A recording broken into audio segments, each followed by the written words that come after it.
Dalam sejarah para wali, ada satu pola yang terus berulang.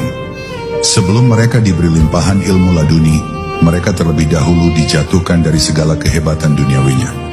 Ada yang kehilangan keluarga, ada yang dijauhi murid, ada pula yang dijadikan asing di tengah masyarakatnya. Semua itu bukan kehinaan, tapi pemurnian. Karena ilmu ini tidak bisa masuk ke dalam hati yang masih sibuk mempertahankan citra dan pengaruh. Ilmu ini hanya masuk ke dalam hati yang telah hancur, lalu dibangun ulang oleh cahaya ketuhanan. Perhatikan kisah Nabi Khidir alaihi salam, hamba Allah yang disebut memiliki ilmu langsung dari sisinya. Sebelum beliau menjadi penerima ilmu itu, hidupnya telah disaring dari logika manusia biasa. Setiap geraknya mengikuti isyarat Tuhan. Ia tidak menjelaskan tindakannya dengan akal biasa, karena ia hidup di wilayah hikmah ilahi, bukan hukum syariat lahir semata. Maka siapapun yang ingin berjalan di jalan laduni harus siap kehilangan penglihatan lahir demi penglihatan batin. Harus siap tidak dimengerti manusia, asalkan dimengerti oleh Tuhan. Ujian yang datang bukan selalu berupa bencana. Kadang bentuknya justru kenikmatan yang menguji apakah si hamba lupa atau ingat.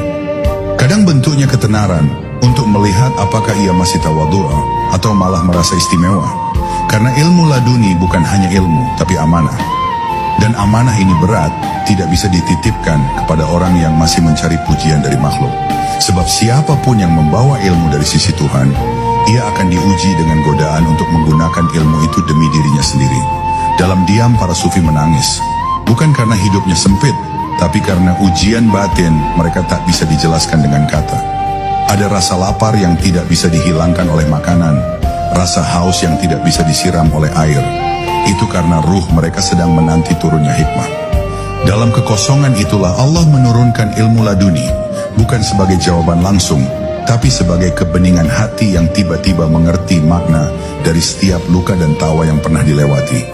Dan ketika ujian itu selesai, bukan karena hilang, tapi karena hati sudah ridha dengannya, maka ilmu itu turun seperti embun pagi. Tidak memaksa, tidak menyakiti, hanya menetap dan menghidupkan. Si hamba mulai memahami hal-hal rumit tanpa pernah belajar secara lahir. Ia mulai melihat rahasia dalam ayat-ayat kehidupan. Dan semua itu bukan karena dirinya hebat, tapi karena ia telah kosong dari dirinya sendiri.